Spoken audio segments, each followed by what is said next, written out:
fans, this is Chris with Nature's Recreations, Aquascape Artist of the Year, and we are out in Lake St. Louis, Missouri, getting ready to start on a brand new pondless renovation of an existing leaky waterfall. Unfortunately, this thing had just had so many problems, and it wasn't quite designed the way that it should have been. Granted, it was probably close to 20 years old or so it has some outdated techniques, but we're here to change that. Check this out.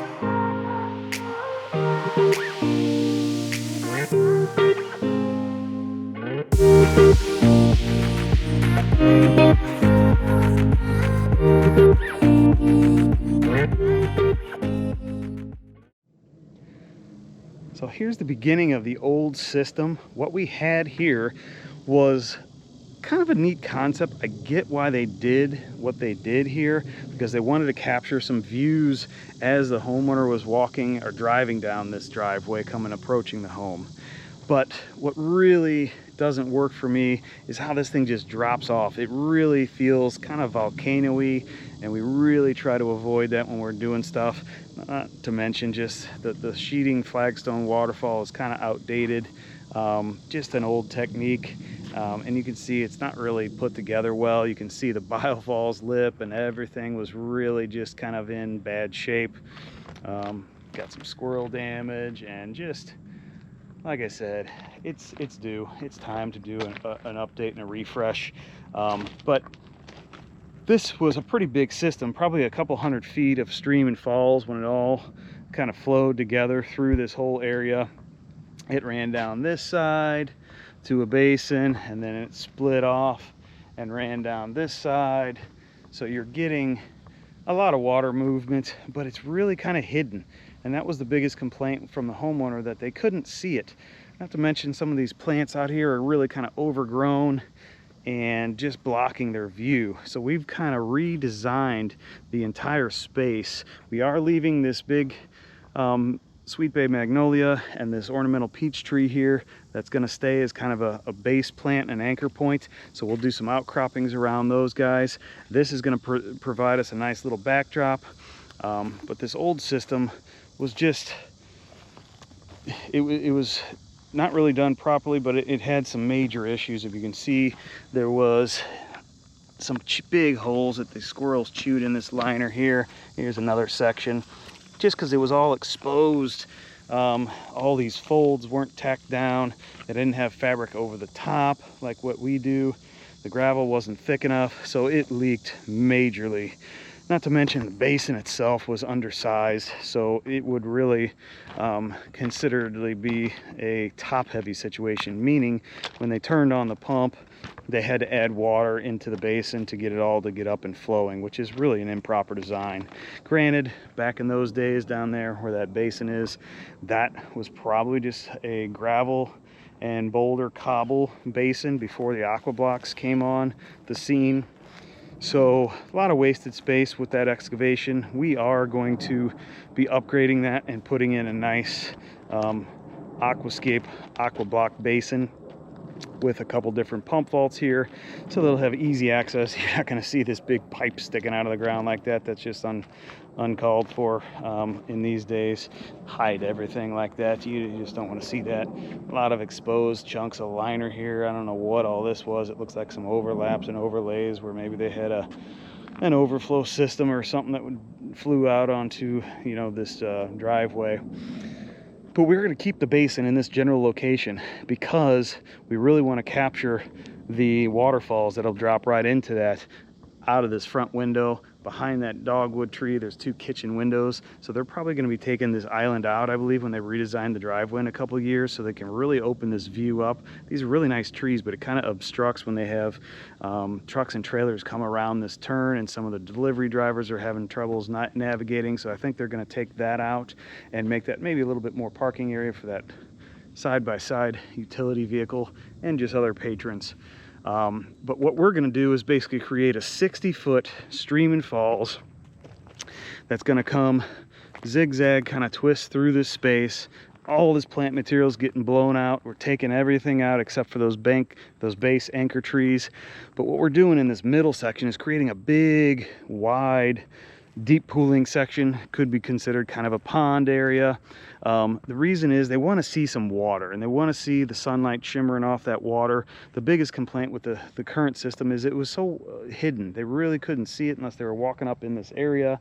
So they want to get some views from the main center point of the house. So what we're going to do is start up there with a dual 6,000 biofall origination point. We're going to enhance that berm. Again, that tree is going to give us a nice green backdrop.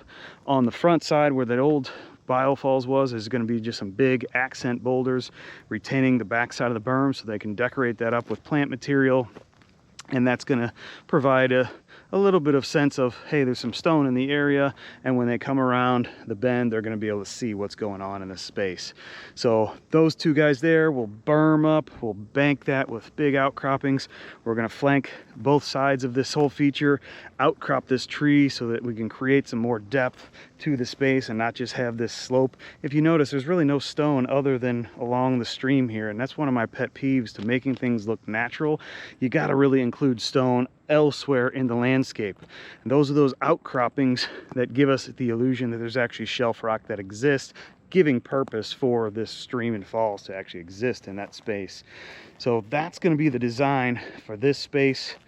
It is a monumental task for us to get in here and tear all this out. We got to haul all this material out, aside from just a few big stones that the homeowner wants to keep. So we're going to have truckloads and truckloads of material coming out of here, taking the shrubs out first thing. So we're going to get started getting this thing to a blank slate so we can start the redesign.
see we got this basin all pretty much taken out.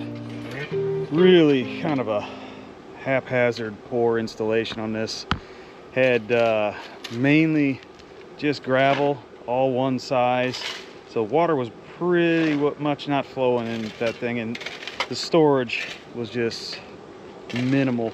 They did, however, have the right snorkel centipede component, but this was a pre-aqua block installation. And instead of doing it the way you're supposed to with the boulders and gravel, they just sunk a big, looks like a 36-inch pipe in the ground, and capped it off with a big boulder on the end, but it was full of gravel.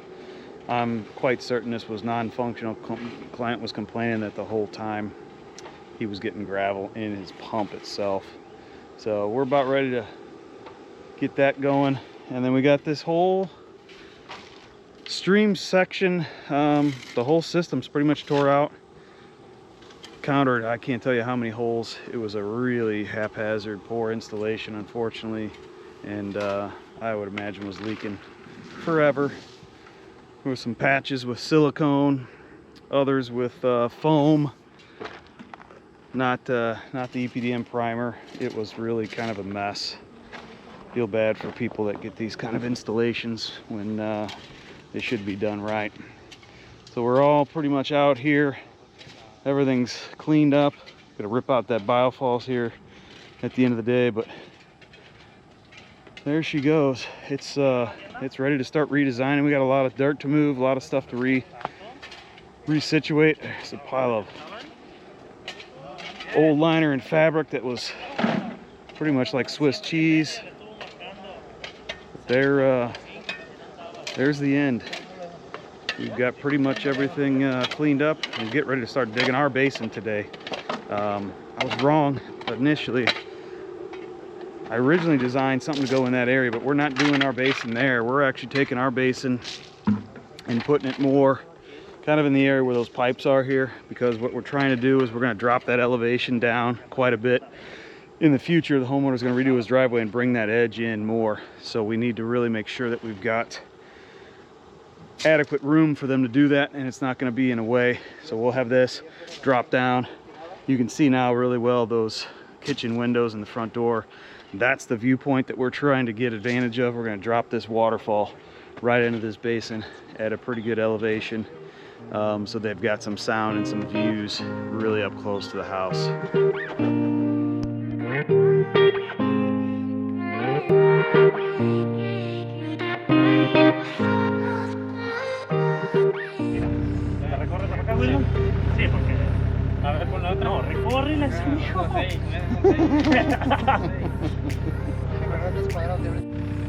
All right, guys, we are ready to start digging this basin. We got this whole area leveled out. You can see how much we cut off of that side. Before, this was a really big kind of a berm and a roll down.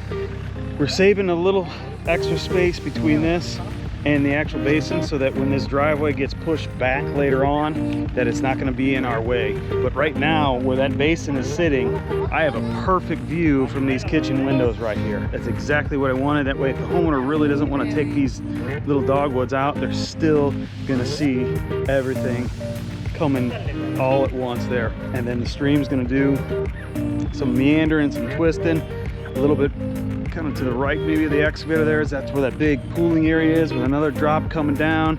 We're going to do some outcroppings on this side. It's going to be awesome.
Well, not a good sign. We got down almost to the bottom of the basin in this high side on the corner. We hit bedrock, so that obnoxious noise you hear in the background, that's the saw. We're trying to cut it out so we don't have to go get a jackhammer and delay the whole progress of things, but that's how it goes. We call it buried treasure. Not that it's anybody's treasure, but it is a buried discovery. You know what I mean.